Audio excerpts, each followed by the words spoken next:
Hi hello నమస్తే అండి. నేను మీ Jyothsna. Welcome to my channel house wife kitchen creatives. Easy recipes అండి. ఈరోజు కూడా ఈజీ సింపుల్ సమ్మర్ రెసిపీతో మేము ముందుకు వచ్చాను. సమ్మర్లో మనకు మామిడికాయలు పుష్కలంగా దొరుకుతాయండి. వాటిని మనం ఎలా స్టోర్ చేసుకోవాలనేది కూడా ఈరోజు నేను టిప్స్ షేర్ చేయబోతున్నా అండి. దొండకాయ పెసరపప్పు మామిడికాయ వేసండి. Summer special recipe, super combination, అస్సలు మిస్ కావద్దు. చాలా టేస్టీగా ఉంటుందండి. ఈ రెసిపీ స్కిప్ చేయకుండా చివరి వరకు చూడండి. చూస్తున్న ప్రతి ఒక్కరు తప్పకుండా లైక్ చేయండి, కామెంట్ చేయండి. అంటే మామిడికాయతో ఎలాంటి రెసిపీస్ మీరు ఇష్టపడతారు అనేది తప్పకుండా మీరు నాకు కామెంట్ చేయండి. నేనైతే ఇది 1/2 kg దొండకాయలు తీసుకున్నా అండి. ఇదిగో చిన్న ముక్కలు కట్ చేసి పెట్టాను, లేత దొండకాయలు. అదేవిధంగా కొంచెం పెసరపప్పు నానబెట్టి పెట్టుకున్నాను. చిన్న మామిడికాయ ముక్క అండి. ఇప్పుడైతే స్టవ్ ఆన్ చేస్తున్నాను.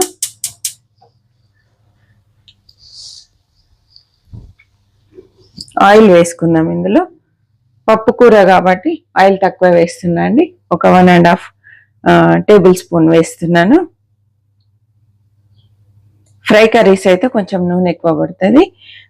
ఇలా పప్పు కూరలలో నూనె తక్కువ పడుతుంది. గ్రేవీ కర్రీస్ కూడా తక్కువ వేసుకొని కూడా చేసుకోవచ్చండి.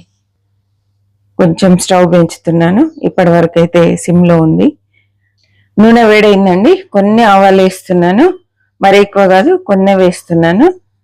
కొంచెం జీలకర్ర అండి, ఇదిగో ఒక 1/2 టీ స్పూన్ వరకు వేసాను. కొంచెం ఆవాలు జీలకర్ర చిట్పట్లాడగానే ఉల్లిపాయలు పచ్చిమిర్చి వేసుకోవాలి. మీరు తినే కారాన్ని బట్టి పచ్చిమిర్చి వేసుకోండి. నేనైతే 2 పచ్చిమిరపకాయలు చిన్న ముక్కలు కట్ చేశాను. ఒక ఆనియన్ అండి.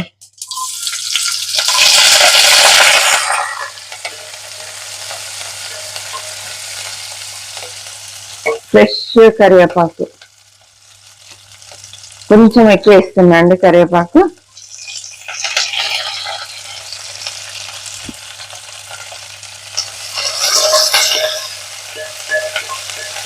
మంచి వాసన వస్తుంది. కరివేపాకు సూపర్ స్మెల్ అండి. తాలింపు చక్కగా వేగిందండి. మరీ వేగాల్సిన పని లేదు. ఇలా లైట్ వేగితే సరిపోతుంది. కొంచెం అల్లం వెల్లుల్లి పేస్ట్ వేసుకుందాం. ఒక 1/2 టీ స్పూన్ వేసానండి. నాన్ వెజ్కి అయితే ఎక్కువ పడుతుంది, కూరగాయలలో తక్కువ పడుతుంది.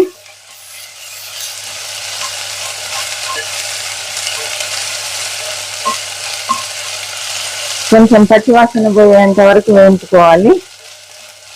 చక్కగా వేగిందండి. ఇప్పుడు కొంచెం పసుపు వేస్తున్నాను.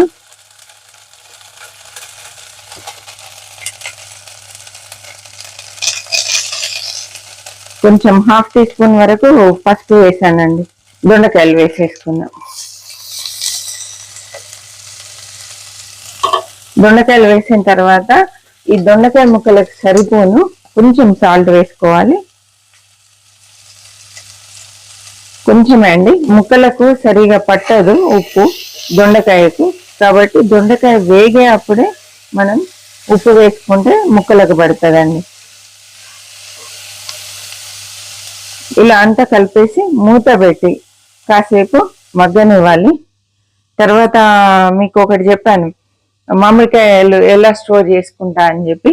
ఇవి చిన్న ముక్కలు కట్ చేసి దీనికి ఉప్పు పసుపు కలిపి చక్కగా ఎండాకాలం ఎండలో పెట్టుకున్నాం అనుకోండి, సంవత్సరం పాటు మనం వరుగులు వాడుకోవచ్చు. అదేవిధంగా కొన్ని మామిడికాయలు తీసుకొని ఇలా పొట్టు తీసేసి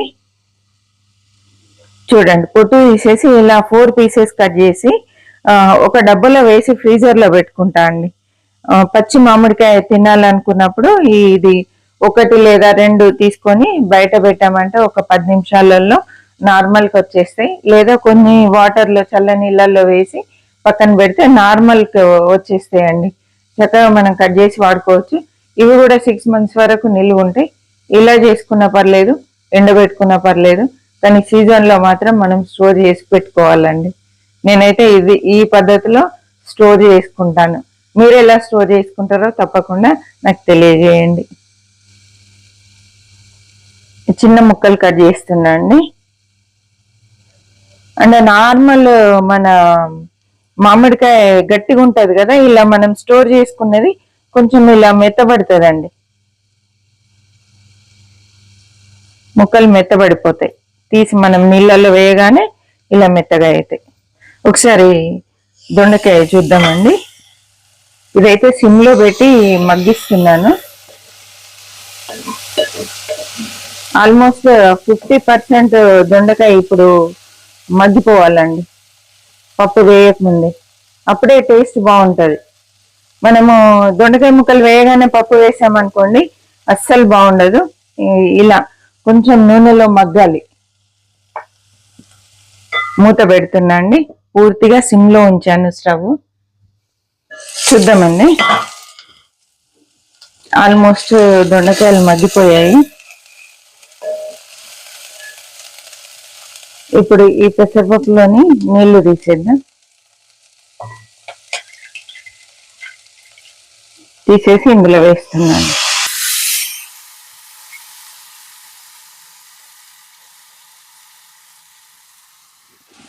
వాటర్ వేస్తున్నా 1 గ్లాస్ అండి.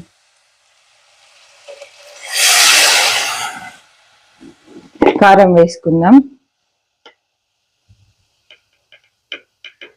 ఒక 1/2 టీ స్పూన్ వేస్తున్నాను. ఎందుకంటే పచ్చిమిర్చి వేసుకున్నాం కాబట్టి ఆ కారం ఈ కారం అడ్జస్ట్ చేసి వేసుకోవాలి. సాల్ట్ కూడా వేసేస్తా అండి. ఇప్పుడే ముందుగా మనం దొండకాయలకు సరిపోని సాల్ట్ వేసాం కాబట్టి ఇప్పుడు పప్పుకి సరిపోని సాల్ట్ వేసుకుందాం. కొంచెం ధనియాల పొడి అండి, పచ్చి ధనియాల పొడి. వేంపిండి అయితే లాస్ట్ లో వేసుకోండి, కర్రీ దింపే ముందు వేసుకోండి. పచ్చిది అయితే ఇప్పుడే కర్రీ ఉడికే అప్పుడే వేస్తే టేస్ట్ బాగుంటుందండి. ధనియాలు ఎండాకాలం చలువ అండి కాబట్టి కొంచెం ధనియాలు ఎక్కువ వాడుకోవచ్చు. ఈ మామిడికాయ కూడా ఇందులో వేస్తున్నాను. ఫ్రెష్ మామిడికాయ అయినా పర్లేదు, ఇలా మీరు స్టోర్ చేసి పెట్టుకున్న మామిడికాయ అయినా పర్లేదు, వేసేసుకోండి పులుపు కోసం. లేదా టమాటా వేసినా పర్లేదండి. చింతపండు మాత్రం బాగుండదు. టమాటాని వేయండి, మామిడికాయని వేయండి. మూత పెడుతున్నాను. కొంచెం ఫ్లేమ్ పెంచుదాం. ఇదంతా ఉడికిన తర్వాత మళ్ళీ చూద్దామండి. సూపర్గా ఉడికిందండి పప్పు. ఇక్కడ చూడండి ఎంత బాగా అయింది. కొంచెం పప్పులుగా ఇలా ఉంటే సూపర్గా ఉంటుంది. పూర్తిగా మెత్తగా ఉడికితే అయితే అంత బాగుండదండి. మీకు ఒకవేళ మెత్తగా ఇష్టం ఉంటే ఇంకాసేపు ఉంచండి. పప్పులుగా ఉండాలంటే మాత్రం ఈ టైంలో మనం స్టవ్ ఆఫ్ చేసుకోవాలండి. కొత్తిమీర కూడా వేసేసాను. అంతా ఒకసారి కలిపేసుకొని ఉప్పు ఒకసారి చెక్ చేసుకొని ఆఫ్ చేయడమే అండి.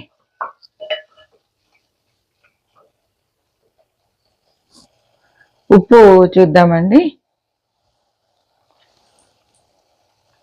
పర్ఫెక్ట్ ఉంది ఉప్పు కారం. చూసారు కదా, ఇలా సింపుల్ గా కూరగాయలతో పప్పు కలిపి చేసుకుంటే చాలా హెల్దీ అండి. ఈ రెసిపీ మీకు ఎలా అనిపించింది ఏంటి అనేది తప్పకుండా కామెంట్ చేయండి. ఇప్పుడైతే స్టవ్ ఆఫ్ చేస్తున్నాను. నచ్చినట్లయితే మీ ఫ్రెండ్స్ కి రిలేటివ్స్ కి షేర్ చేయండి. మరి ఒక మంచి వీడియోతో మళ్ళీ కలుద్దాం. అప్పటి వరకు సెలవు అండి. చివరి వరకు చూసినందుకు థ్యాంక్ యూ సో మచ్. చూస్తున్న ప్రతి ఒక్కరు తప్పకుండా కామెంట్ చేయండి, లైక్ చేయండి, షేర్ చేయండి. హ్యాపీ కుకింగ్ అండి.